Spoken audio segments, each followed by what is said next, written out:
في كلامه المجيد.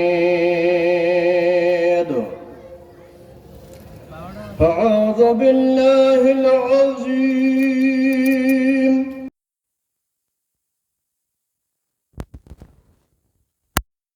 وسلطانه القديم من الشيطان الرجيم. بسم الله الرحمن الرحيم. فمن كان يرجو لقاء ربه فليعمل عملا صالحا ولا يشرك بعبادة ربه أحدا. وقال تعالى: يا أيها الذين آمنوا اتقوا الله حق تقاته ولا تموتن إلا وأنتم مسلمون. وقال تعالى: إلا من تاب وآمن وعمل عملا صالحا فأولئك يبدل الله سيئاتهم بالحسنة. إلى موضع آخر قال النبي صلى الله عليه وسلم عن أبي هريرة رضي الله تعالى عنه قال: قال رسول الله صلى الله عليه وسلم: كل أمتي يدخل الجنة إلا من آبى. قالوا: يا رسول الله ومن آبى؟ قال: من أطعني دخل الجنة ومن عصاني فقد آبى.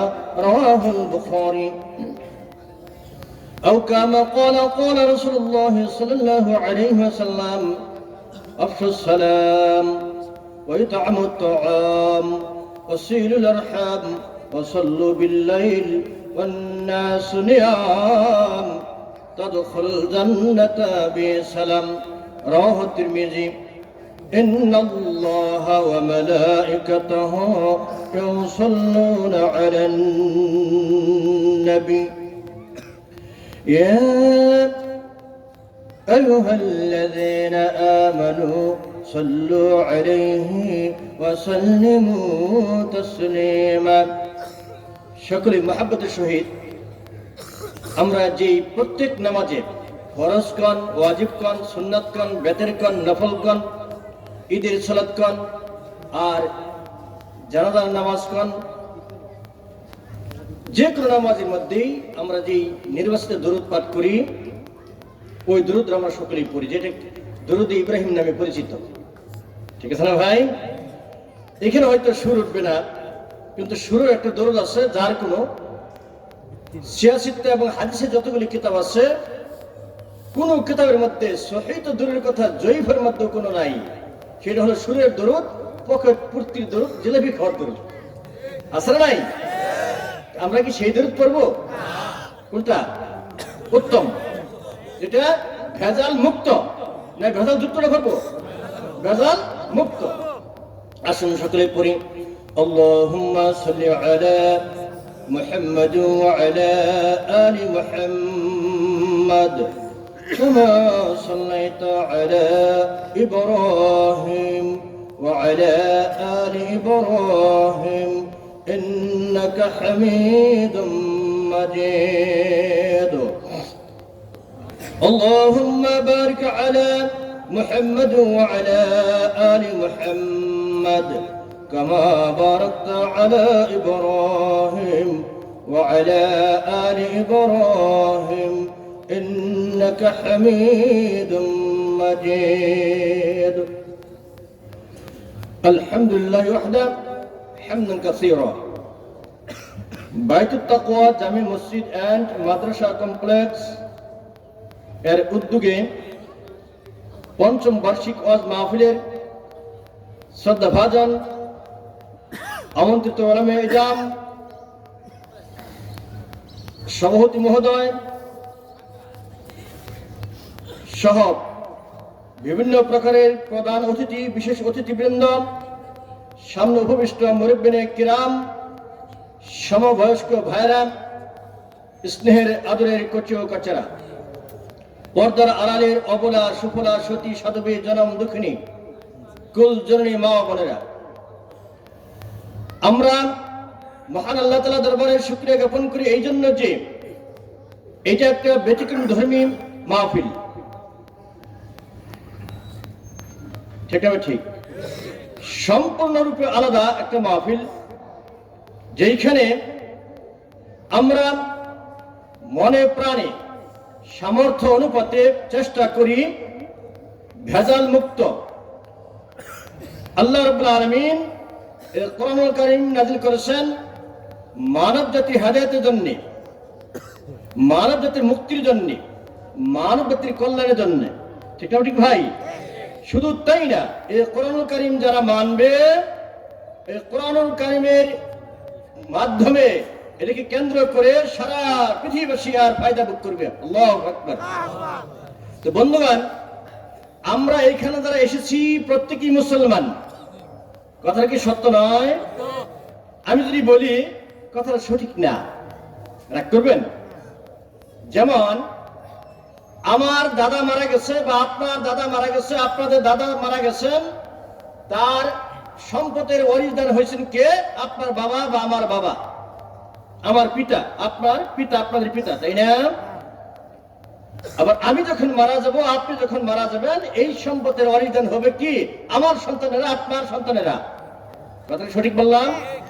বন্ধুরা, আমরা এখানে যারা এসেছি, ইল্লা মাশাআল্লাহ, দু একজন হয়তো অন্য ধর্ম থেকে মুসলমান হতে পারেন, তিনি বুঝতে পারছেন মুসলমান হওয়ার কি স্বাদ। তারাই বুঝতে পারছেন মুসলমান হওয়ার কি দাম, মুসলমানের কি কাম, মুসলমানের কি সম্মান, মুসলমানের কি ইজ্জত, মুসলমানের কি কষ্ট, মুসলমানের কি মর্তবা। আর আমরা যারা বাপ দাদা সূত্রে মুসলমান হয়েছি, আসলে মুসলমান প্রকৃতপক্ষে হতে পারি নাই। কথা কি সঠিক বললাম ভাই? আমার কথা নয়, কোরআনুল কারীমের 3 নম্বর সূরা, কয় নম্বর সূরা? 3 নম্বর সূরা 101 নং আয়াতে আল্লাহ তাআলা সকলকেই মুসলমান ঈমানদার হিসেবে ডাক দিয়েছেন। কি ডাক দিয়েছেন? আসুন পড়ি। আউযু বিল্লাহি মিনাশ শাইতানির রাজীম। ইয়া আইয়ুহাল্লাযীনা আমানু ইত্তাকুল্লাহা হাক্কা তুকাতিহি ওয়া লা তামুতুন্না ইল্লা ওয়া আনতুম মুসলিমুন। আল্লাহু আকবার। আমার আল্লাহ তাআলা বলেন, হে ঈমানদাররা, হে বিশ্বাস স্থাপনকারীগণ, তোমরা ইত্তাকুল্লাহ, তোমরা আল্লাহকে ভয় করো, হাক্কা তুকাতিহি, যথাযথভাবে, যতটুকু ভয় করা উচিত ততটুকু ভয় করে, একটু কম করলে চলবে না। কিন্তু এই বিষয়ে পরে আসতেছি। তারপরে এই যে দেখেন ছোট্ট বাচ্চা সাথে নিয়ে, মনে হয় বাবা সাথে নিয়ে বসে আছেন, তাই না? আরে এই বাচ্চা যদি এখন এখান থেকে উঠে যায়, একা কোথাও যাইতে চায়, বাবা কি সতর্ক করবে না? না বাবা, তুমি ওইখানে একা যাবে না, তুমি হারিয়ে যাবা, বিপদ পড়তে পারে, এইটা হইতে পারে, ওইটা হইতে পারে, বলবো কিনা ভাই? আমার আল্লাহ তাআলা সতর্ক করে বলেন, তিনার প্যারে বান্দা বান্দীদেরকে সতর্ক করে বলেন, ও ঈমানদাররা, তোমরা শোনাও, খবরদার, সাবধান, হুঁশিয়ার হয়ে যাও। ওয়ালা তামুতুন্না ইল্লা ওয়া আনতুম মুসলিমুন। আল্লাহু আকবার। তোমরা সাবধান হয়ে যাও, তোমরা মুসলমান না হইয়া মৃত্যুর পেয়ালা চাকিও না, মালাকুল মউতের সাথে সাক্ষাৎ করিও না, আরে মসজিদের ভাঙ্গা খাটে উঠিও না, কবরের প্যাসেঞ্জার হইও না। তাহলে এখানে একটু কথা প্রশ্ন জাগে না? আল্লাহ তাআলা ঈমানদার করে ডাক দিলেন, আবার কেন মুসলমান হতে বললেন? অতএব শুনুন, আমি বিষয়টা এইভাবে পরিষ্কার করতে চাই। 1,00,000 মতান্তরে 2,24,000 আল্লাহ আলাম কম বা বেশি যত নবী রাসূল আল্লাহ দুনিয়াতে পাঠিয়েছিলেন তার মধ্য থেকে 313 জন ছিলেন রাসূল। আপনারা বলে সবাই শুনছেন জানেন না? 313 জন হলো রাসূল আর বাকি সকল হলো নবী। যেমন আমি একজন প্রতিষ্ঠান প্রধান, একজন সুপার, আমি অবশ্যই সহকারী মৌলবীর থেকে সহসভার হয়েছি, তারপরে সবার হয়েছি। কটা ধাপ? 2 ধাপ পেরিয়ে তারপরে ভাই। কিন্তু প্রত্যেক সুপাররাই সহকারী শিক্ষক আর সহকারী মৌলবী, প্রত্যেক হেডমাস্টারই সহকারী শিক্ষক, অ্যাসিস্ট্যান্ট প্রধান, প্রত্যেক প্রিন্সিপাল অধ্যাপক, সহকারী অধ্যাপক, সহযোগী অধ্যাপক, ঠিক ভাই। কিন্তু প্রত্যেক সহকারী অধ্যাপক প্রিন্সিপাল না, প্রত্যেক মৌলবী সুপার না, প্রত্যেক সহকারী শিক্ষক হেডমাস্টার না, ঠিক ভাই। অতি বন্ধুরা আমার, প্রত্যেক রাসূলই নবী, বাট প্রত্যেক নবী রাসূল না। বলেন সুবহানাল্লাহ। ঠিক তদ্রূপ প্রত্যেক মুসলমান ইমানদার, কি বলছি? প্রত্যেক মুসলমান ইমানদার, কিন্তু প্রত্যেক ইমানদার মুসলমান না। মুসলমান বাপদার ওয়ারিসূত্রে হলে চলবে না। মুসলমানিত্ব নিজের রক্ষা করতে হবে, মুসলমান নিজের হতে হবে। মুসলিম শব্দের অর্থ কি? আত্মসমর্পণকারী। এইখানে আমি যদি প্রশ্ন করি আমরা কেমন মুসলমান, বেরিয়ে আসবেন ইনশাআল্লাহ। এইখানে অনেকে আমরা টুপি মাথায় দিয়েছি, এটাও ঠিক। অনেকের মাথা খালি, এটাও ঠিক, এটাও ঠিক।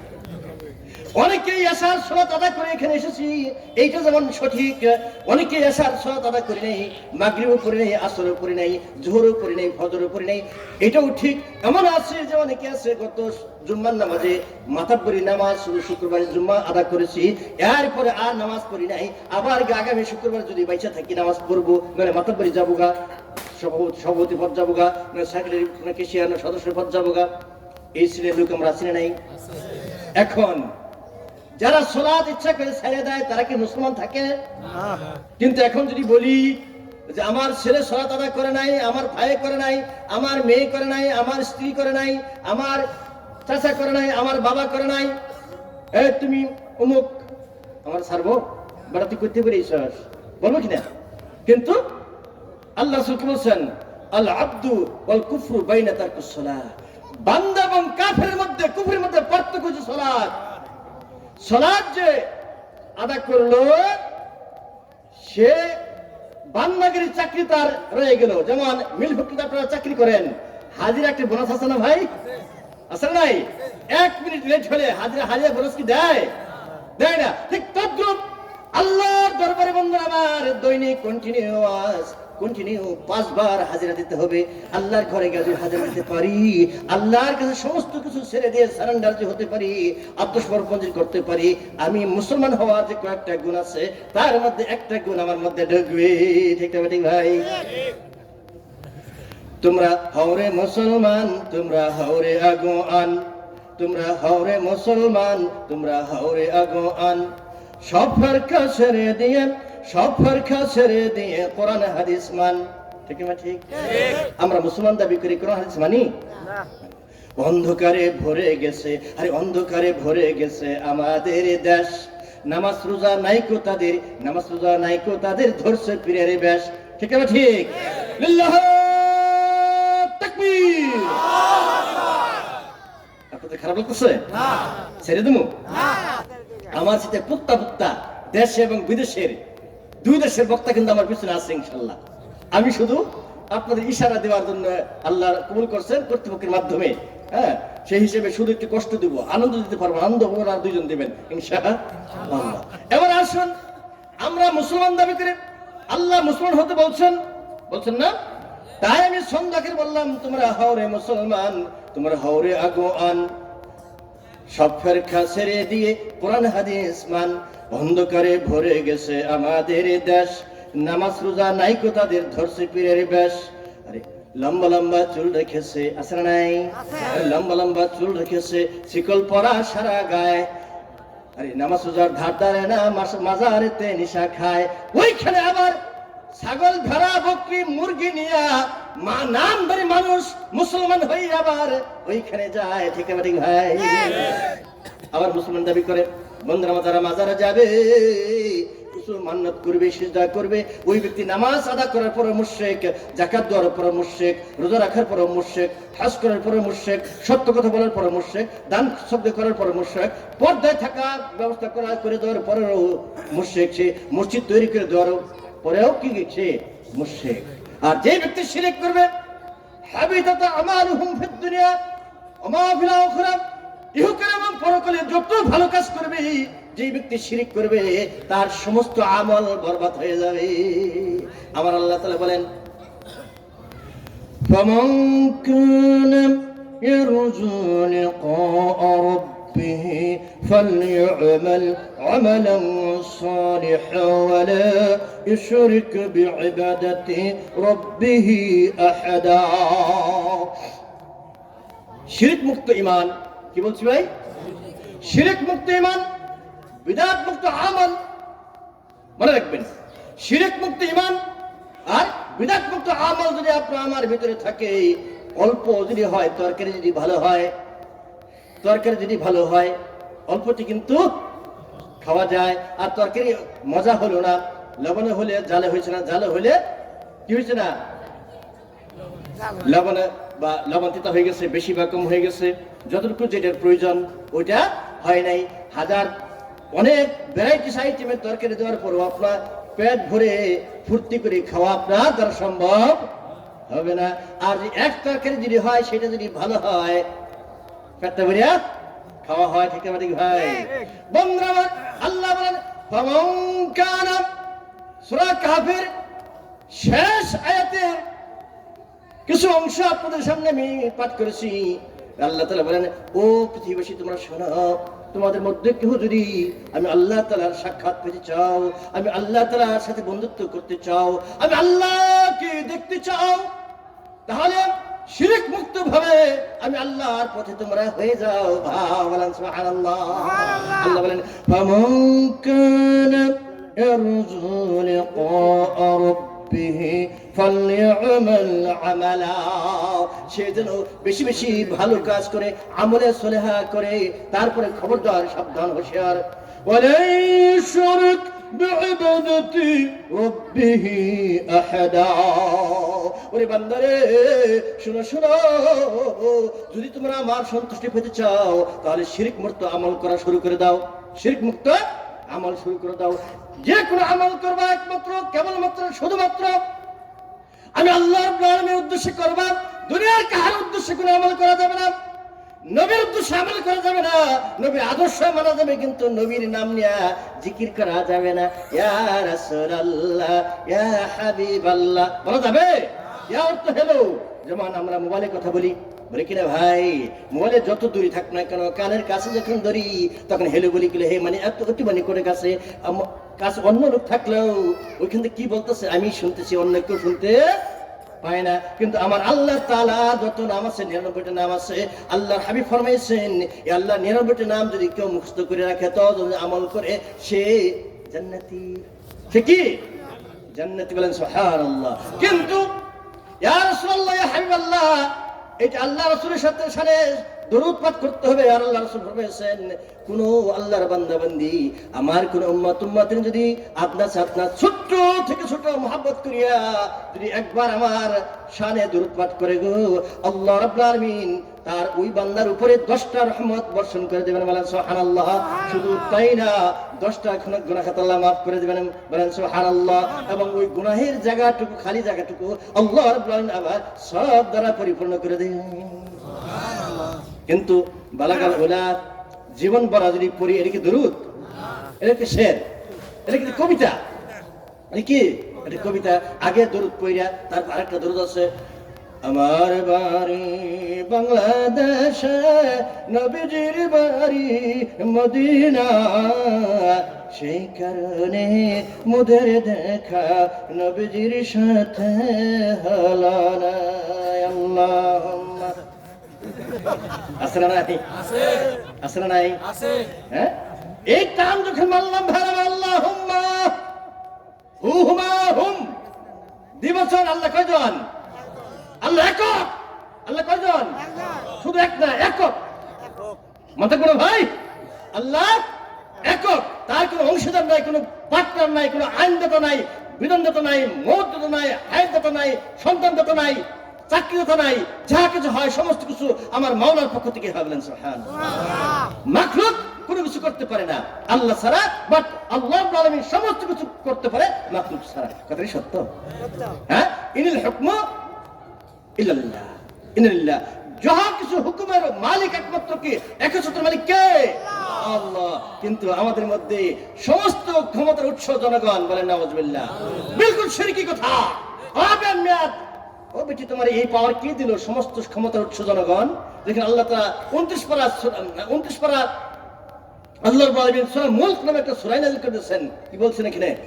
তাবারাকাল্লাযী বিয়াদিহিল মুলক ওয়া হুয়া আলা কুল্লি শাইইন কাদির।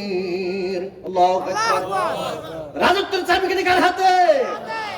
আল্লাহর হাতে। এবং তিনি সমস্ত কিছুর চাইতে, সকলের চাইতে ক্ষমতাধর। তার ক্ষমতার সাথে কোনো তুলনা চলে না।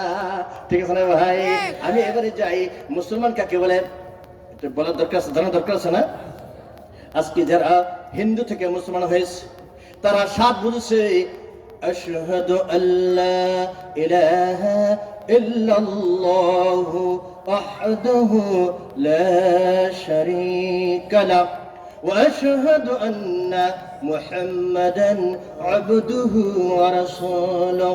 বন্ধুগণ আমার, এই ঘোষণার মধ্যে কি আছে? এইটা যারা ওই কোরআন বুঝে বুঝে ওই ওয়ারিশ সূত্রে মুসলমান যারা না হয়েছে, যারা জমি কিনে বাড়ি করে, তারা বুঝে 1% জমির কি দাম। বন্ধুরা আমার, যারা বিধর্মী থেকে বাপ মা সন্তান সন্ততি স্ত্রী ধন সম্পদ সমস্ত কিছুর মায়া ত্যাগ করিয়া কেবলমাত্র শুধুমাত্র আল্লাহর সন্তুষ্টির আশায় যারা তাওহীদের বাণী পাঠ করে ইসলাম গ্রহণ করেছে, ইসলাম গ্রহণ করার পরে তাদেরকে তার কওমেরা সাদরে গ্রহণ করে নেয় নাই, তাদেরকে নাওয়ারি বানায় দেয়। 1 নম্বর। ঠিক না? ঠিক। তারা বড় লোকের সন্তান হওয়ার পরও ইসলাম গ্রহণ করার সঙ্গে সঙ্গে তারা পথের ভিখারি হয়ে যায়। আপনি 10 টাকা দিলে, আমি 10 টাকা 5 টাকা দিলে, এইটা দিয়ে তার সংসার চলে। ঠিক না? ঠিক ভাই? তারা বুঝতে পারছে মুসলমান হওয়ার কি স্বাদ। বন্ধুরা, একজন বৌদ্ধ থেকে মুসলমান হয় তারা বুঝে, একজন খ্রিস্টান থেকে মুসলমান হয় তারা বুঝে, একজন ইহুদি থেকে মুসলমান হয় তারা বুঝে। বন্ধুরা আমার, শুধু তাই না, একজন মুশরিক থেকে মুসলিম হয় তারা বুঝে ইমানের কি স্বাদ।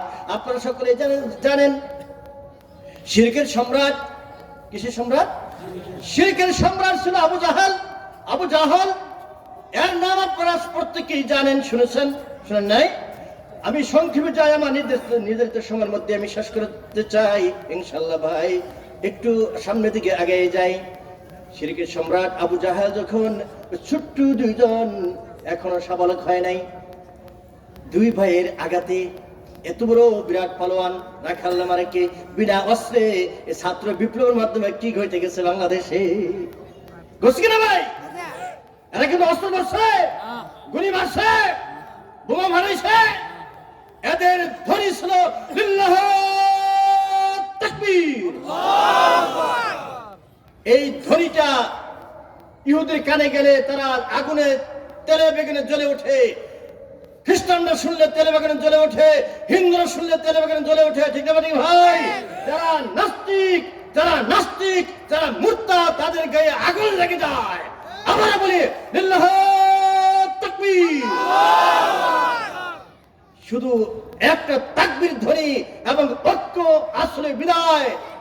16.5 বছর রাজত্ব চালাইছি, আর 16.5 বছর আমরা নির্যাতিত হয়েছি, জুলুম জেলে গেছি, অত্যাচারিত হয়েছি, মাজলুম হয়েছি, তারপরও দেশ ছাড়ি নাই। কিন্তু ক্ষমতা ছাইরা 16.5 বছর ক্ষমতায় ছিলাম, কিন্তু ক্ষমতা ছাইরা 16.5 মিনিট তো থাকার সুযোগ হয়নি। রাখ আল্লাহ মারে কে? আর মারে আল্লাহ। আমি কি খারাপ করেছি? মনে হয় কাহারও গায়ে আগুন লাগতেছে। জলে তো জ্বলুক, নট কাম নট গো, তাতে কিছু আসে যায় না। আগে ভাই আসলে নাই, এই মাহফিল করতে গেলে কোনো অনুমতি লাগছে? ভণ্ডদের কোনো উরস করতে অনুমতি লাগছে? লাগে নাই। বাউল গান করতে অনুমতি লাগছে? গানের প্যান্ডেল, যাত্রার প্যান্ডেল করতে অনুমতি লাগছে? লাগে নাই। কিন্তু আরে যে কোরআনের পতাকা উড্ডয়ন করার জন্য দামাল ছিল না, সেই সাহাবে হাজবেন্ডরা বুকের তাজা রক্ত বিলীন করে দিয়েছে, বাসরঘর করতে পারে নাই, যুদ্ধের মধ্যে ঝাঁপিয়ে পড়ছে, শহীদ হয়ে গেছে। আপনি জানেন না?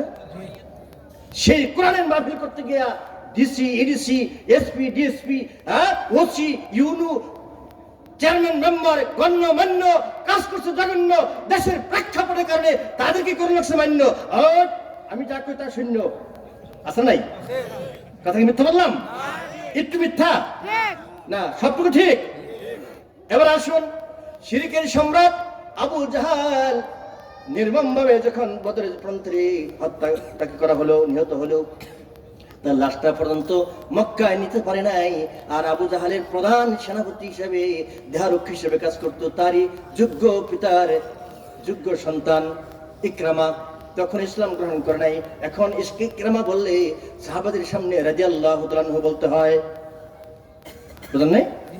এই ইকরামা মনের দুঃখে পণ করেছিল, লাত উজ্জা হুবলের নাম স্মরণ করিয়া কসম খাই বলেছিল, যেই পর্যন্ত আমার বাপ দাদাদের, বাপ চাচাদের এই হত্যা, নির্মম হত্যার প্রতিশোধ নিতে গ্রহণ করতে না পারবো, ততদিন পর্যন্ত আমি ইকরামা ঘরে ফিরবো না। বলেন নাউজুবিল্লাহ। ফতে মক্কা হয়ে গেল। কি হয়ে গেল?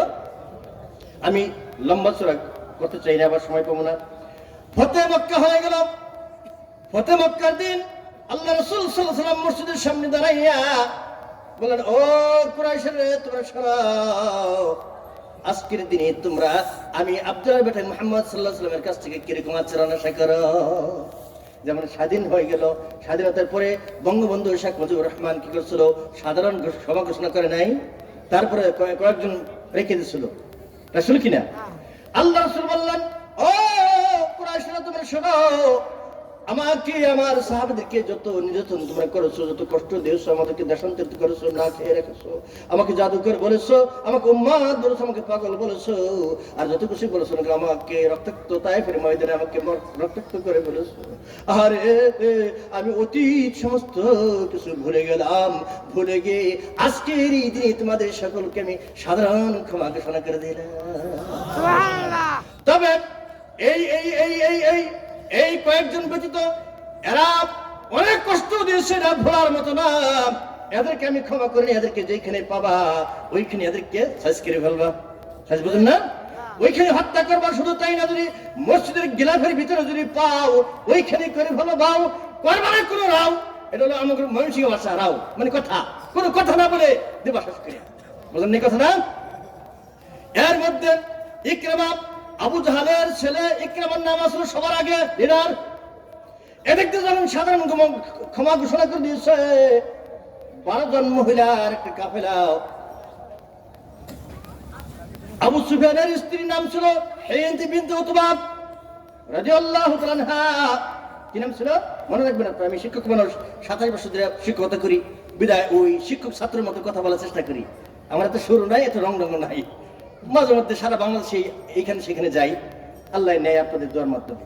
বন্ধুরা আমার, এই সুফিয়ানের স্ত্রীর নাম ছিল কে? হিন্দ বিনতে উতবা রাদিয়াল্লাহু তাআলা আনহা। আর ইকরামার স্ত্রীর নাম ছিল উম্মে হাকিম রাদিয়াল্লাহু তাআলা আনহা। এই দুইজন নারী নেতৃত্বে আরো 10 জন নারী, 2 আর 10 কত হলো? 12। এই 12 জন নারী নেতৃত্বে একটা কাফেলা। আল্লাহ রাসূল সাল্লাল্লাহু আলাইহি ওয়াসাল্লাম তার ঘরে বসে রয়েছেন তার 2 স্ত্রীর সাথে, এবং ফাতেমা রাদিয়াল্লাহু তাআলা আনহা তার কন্যা, তিনার কন্যা, এই কয়েকজন মিলে বসে দিনে আলোচনা বা সাংসারিক আলোচনা করে আল্লাহু আলাম করতেছেন।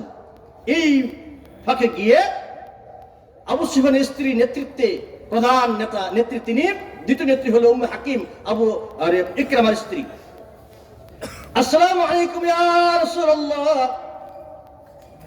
সালাম দিয়ে যখন ঘরের ভিতরে ঢুকে গেছেন, মহিলা মানুষ ঢুকে গেছেন, ঢুকে যাওয়ার পরে বলতেছেন, ইয়া রাসূলুল্লাহ, ইয়া হাবিবাল্লাহ, এতদিন আপনার দুশমন ছিলাম, কাফের বেঈমানদের মিত্র ছিলাম, শুধু তাই ইয়া রাসূলুল্লাহ, উহুদের যুদ্ধে আমরা কি করছি, ওই আপনার শত্রু পক্ষের সৈন্যদের মন জোগাবার জন্য, মন চাঙ্গা করার জন্য আমরা দপ বাজাইতাম, বিভিন্ন মসজিদে গাইতাম, বিভিন্ন গান বাদ্য করিয়া তাদের মন চাঙ্গা করে রাখতাম, যাতে করে আপনার মুসলমানদের উপরে বীর বিক্রমের সহিত যুদ্ধ ঝাঁপিয়ে পড়তে পারে, আঘাত করতে পারে। সেজন্য ইয়া রাসূলুল্লাহ, আপনার সাথে আমাদের একটা রক্তের একটা সম্পর্ক আছে। ইয়া রাসূলুল্লাহ, ইয়া হাবিবাল্লাহ, আপনি শুনে হয়তো খুশি হবেন, আমরা 12 জন মহিলা সকলে সমস্বরে এক বাক্যে আমরা কালেমা শাহাদাত পাঠ করে আমরা প্রত্যেকেই মুসলমান হয়ে গেছি। বলেন সুবহানাল্লাহ। ইয়া রাসূলুল্লাহ, আপনি আমাদের সাধারণ ক্ষমা করে ঘোষণা দিন। আল্লাহ রাসূল, আপনার কত দেরি হয়েছে, কিন্তু কবুল করতে রাহমাতুল আলামিন নবী বিশ্ব নবী জনাব মুহাম্মদ রাসূলুল্লাহ সাল্লাল্লাহু আলাইহি ওয়াসাল্লাম তিনি কবুল করতে দেরি করেন নাই। ও ইয়া মাশার নিসা, ও নারী সমাজ, যাও যাও, তোমরা যখন ভুল ধরতে বুঝতে পেরেছো, তোমরা যখন মুসলমান হয়ে গেছো, ও নারী সমাজ, যাও যাও, তোমাদেরকে আমি ক্ষমা করে দিলাম। সুবহানাল্লাহ। এমন অবস্থা আল্লাহ রাসূল করলেন, যেমন কোন উপদেষ্টা যদি এখন বা কোনো মন্ত্রী, কোনো এমপি, কোনো গণ্যমান্য ব্যক্তিরা যদি কোনো সাংবাদিক সম্মেলন করতে চায়, অনেক সাংবাদিক বা সাংঘাতিক, অনেক সাংবাদিক আছে, সাংঘাতিকও আছে, আছে না ভাই? আছে না ভাই? সময় পেলে বলবো কথা, মনে নেবেন নেবে থা। এরা কিন্তু বিভিন্ন ধরনের প্রশ্ন করে, সুযোগ দেয়। আপনাদের কোনো প্রশ্ন থাকলে করতে পারেন। আবার আগে বলে আজকে কোনো প্রশ্ন জব্দ হবে না, বলে কিনা?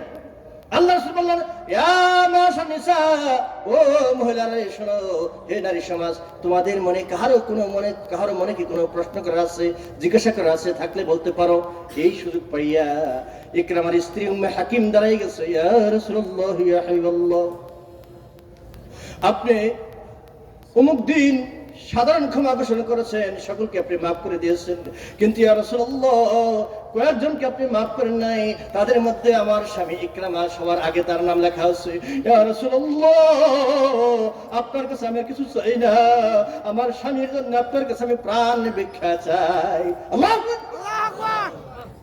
এই কথা বলার পরে সঙ্গে সঙ্গে আল্লাহ রাসূল বিশ্ব নবী রাহমাতুল আলামিন নবী প্রেমের ছবি মুহাম্মদ রাসূলুল্লাহ সাল্লাল্লাহু আলাইহি ওয়াসাল্লাম বললেন, ওরে ইকরামার স্ত্রী উম্মে হাকিম, তুমি যখন বলছো, ক্ষমা যখন চাইতেছো তোমার স্বামীর পক্ষ হইয়া, কিন্তু ইকরামার কথা স্মরণ হলে আমার শরীরের পশম উঠে শিহরিয়া দাঁড়ায় ওঠে।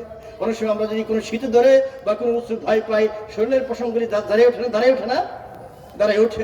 তারপর তুমি যেহেতু বলেছো, ওকে যাও ইকরামার স্ত্রী উম্মে হাকিম, যাও যাও, আমি মুহাম্মদ আব্দুল্লাহ বেটা মুহাম্মদ সাল্লাল্লাহু আলাইহি ওয়াসাল্লাম কথা দিলাম, তোমার স্বামীকে আমি স্বাধীনতা দিয়ে দিলাম। লিল্লাহ তাকবীর। এই ঘোষণা পাওয়া মাত্রই বন্ধুরা আমার, ইকরামা যখন প্রাণের ভয়ে ইয়ামান প্রদেশের দিকে পলাইতে ছিল, পলাইয়া যাবার ছিল, যেমন আমরা বুবু যান, আপনি দাদার জানের যান, আপনি ভারত চলে যান, একটা স্লোগান দিত না সে, উনি ঠিক আছে যাই নাই। বন্ধুরা আমার, ইয়ামান প্রদেশে যাবেন, এদিকে ইকরামা তার স্ত্রীর জন্য একজন মিশর দেশীয় একজন গোলাম তার স্ত্রীর কাছে রেখে সে চলে গেছে। যাইতে যাইতে অনেক দূরে চলে গেছে।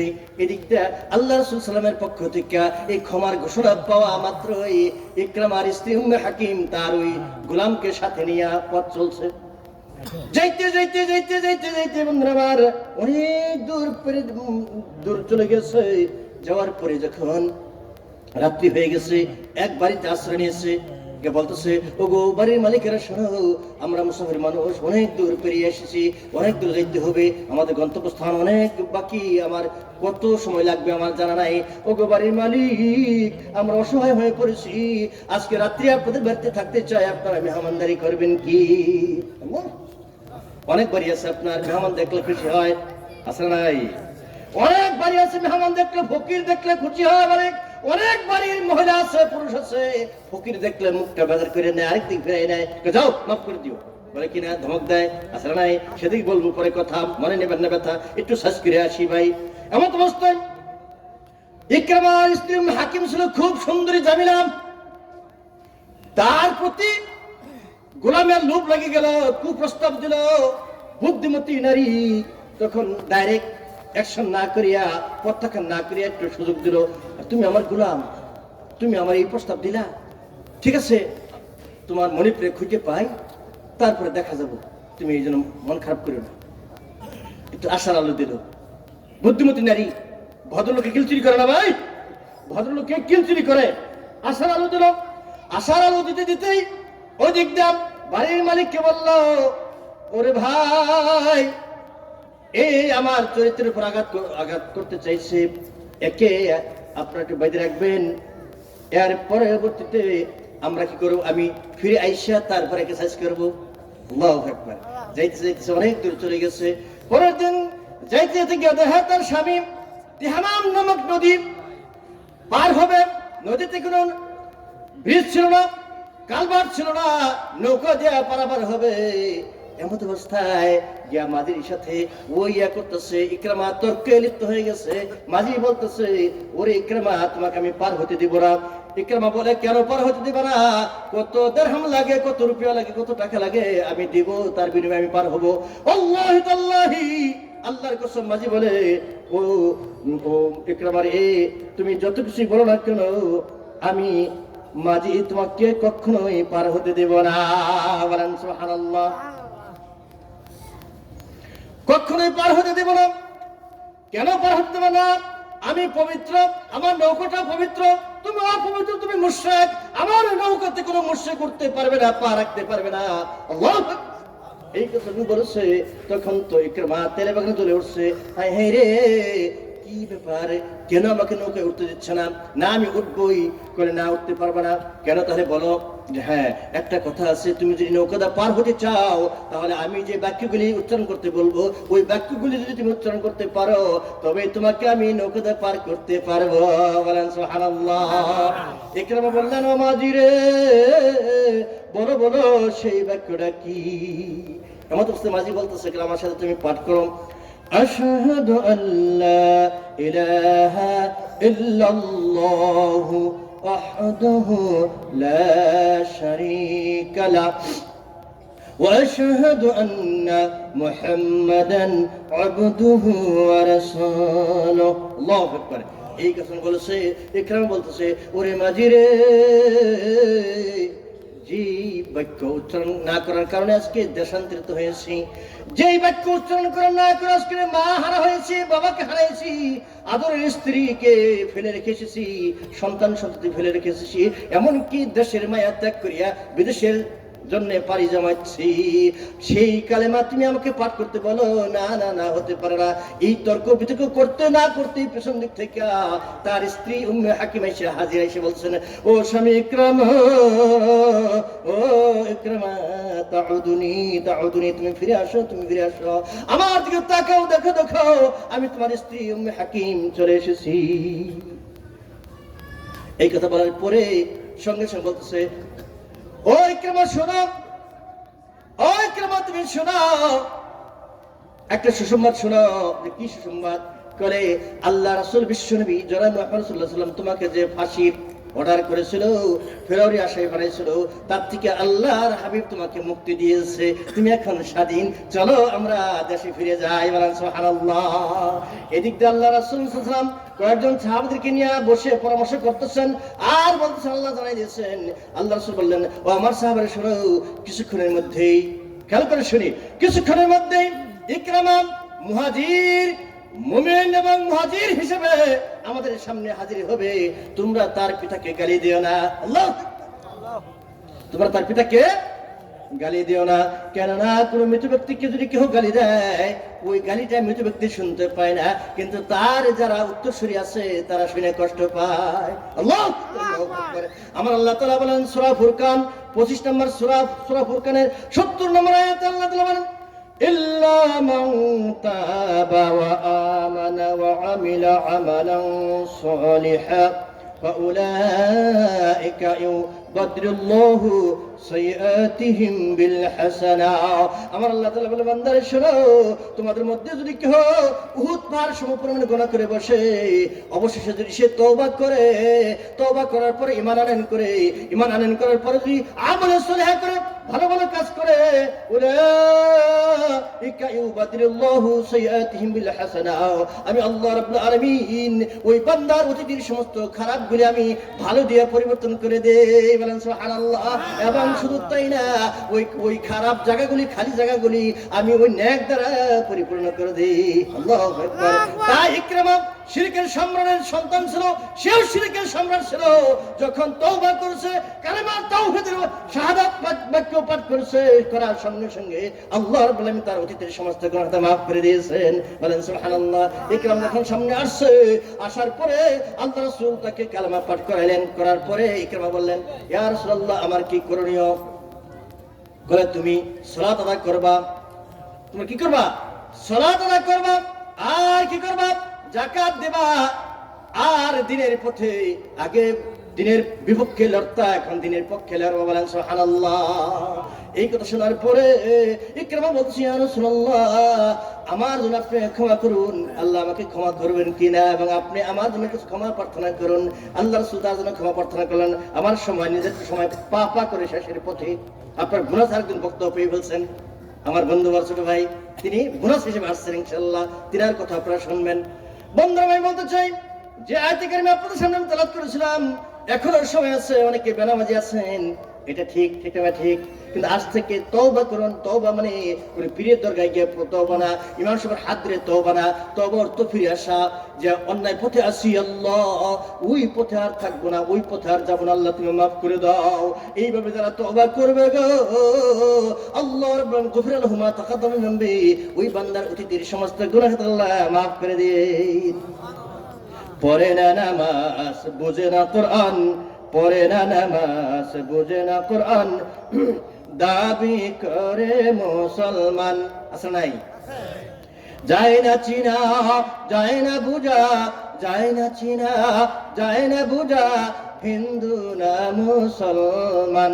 ঠিক আছে? ঠিক। সকলে পড়েন। পড়ে না নামাজ, রাখে না রোজা, পড়ে না নামাজ, রাখে না রোজা, দাবি করে মুসলমান।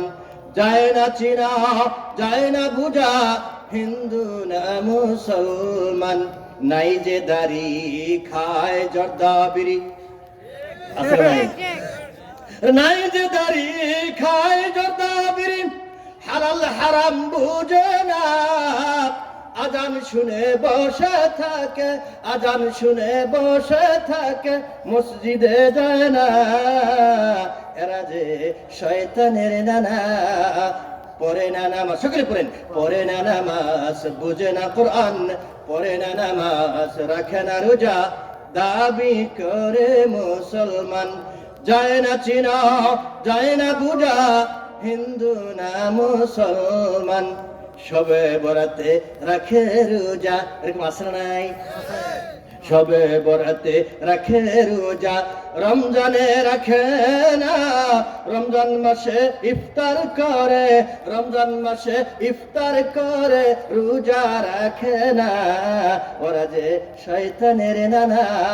আল্লাহু তাকবীর। বন্ধুগণ, আমার সময় পা করে শেষের পথে এসে গেছে। আমার পরবর্তী বক্তা উঠতেছেন, ইনশাল্লাহ বক্তার এখানে ঘাটি হয়ে গেছে। ইনশাল্লাহ আপনারা আমরা হয়ে যাব সকলে ওয়াজ শোনার বেলায় খাঁটি, ভেজাল মুক্ত ওয়াজ শুনবো আমলে নিয়তে। আরে যাই এক ঢোক শুনে আসি, এক পা শুনে আসি, কেমন সুর দেয়, কেমন ঢং দেয়, কেমন রং দেয়, কি কথা বলে, এরকম আছে না নাই? কেমন পর্যন্ত শুনবেন, কোনো লাভ হবে না। আর আমলে নিয়তে একটু শুনবেন, আল্লাহ রহমতে কাফি হয়ে যাবে। আজ আর নয়, আবার দেখা হবে পথে ঘাটে, না হয় বক্তৃতার মাঠে। সে আশা ব্যক্ত করে আপনাদের আগ্রহ দেখে আপনাদের জানাচ্ছি শুভেচ্ছা প্রীতি। এই কথা বলে আমার বক্তব্য টানলাম, ইনশাআল্লাহ।